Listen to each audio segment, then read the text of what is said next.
how much is my divorce going to cost me is something that a lot of people are worried about, and the exact answer is anything between zero, it could cost you absolutely nothing, all the way up to those high net worth cases that you may have read around in the news where they can cost millions of pounds. And of course, when you are taking into account dividing assets, people will see that as a cost as well. So let's have a look at it. How can it cost nothing? Well, if you are on certain benefits or low income, then you will qualify for help with fees through the court. You can just Google help with court fees, or have a look on the Mediate UK website, and we'll link you to the calculator to see if you're eligible. But if you are, then you don't have to pay any court fees, so you can actually process your divorce for absolutely nothing.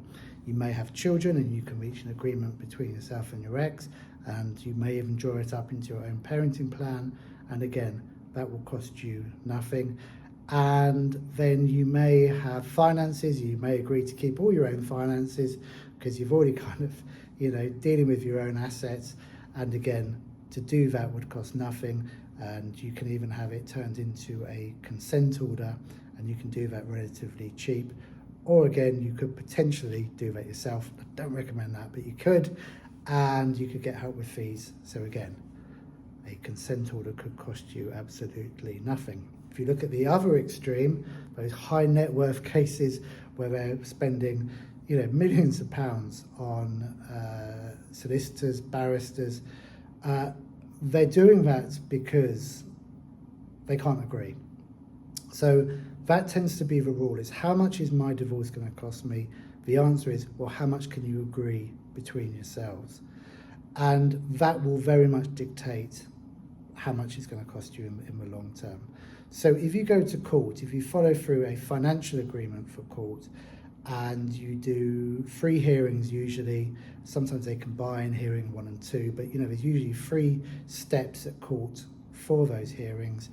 And the final hearing is the one where a decision is made by the judge, and you may have a solicitor or usually a barrister represent you there. If you're looking at doing that process, you'll be quoted round about £20,000 to £25,000 plus VAT, so 25,000 to 30,000 roughly.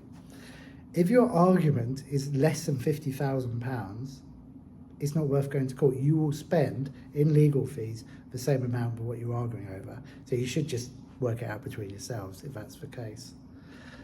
But there are other expenses there, because not everyone goes through the whole court process. You might need to pay a mediator.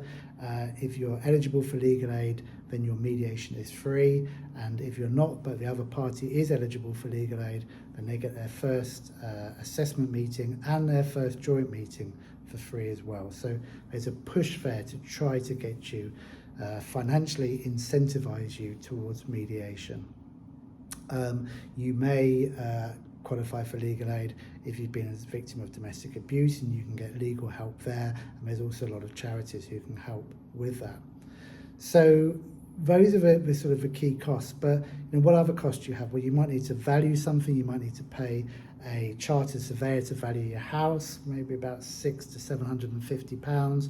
You may need to have your business valued. If it's a large business, £4,000 to £5,000 to get a valuation that the court would accept. You may need to get an actuary involved to work out how to equalise your pensions in retirement, to value your pensions and work out that figure. Could be £5,000 to £6,000. So all this stuff is adding up. So if you can't agree over finances, you may need to get things valued, which will cost money. You may need to send a lot of solicitor letters to each other and pay a solicitor to represent you at court, or at least complete your Form Es and ask questions over your Form Es. And you're usually looking at a few £1,000s for that to happen. On parenting, it should cost nothing. It should.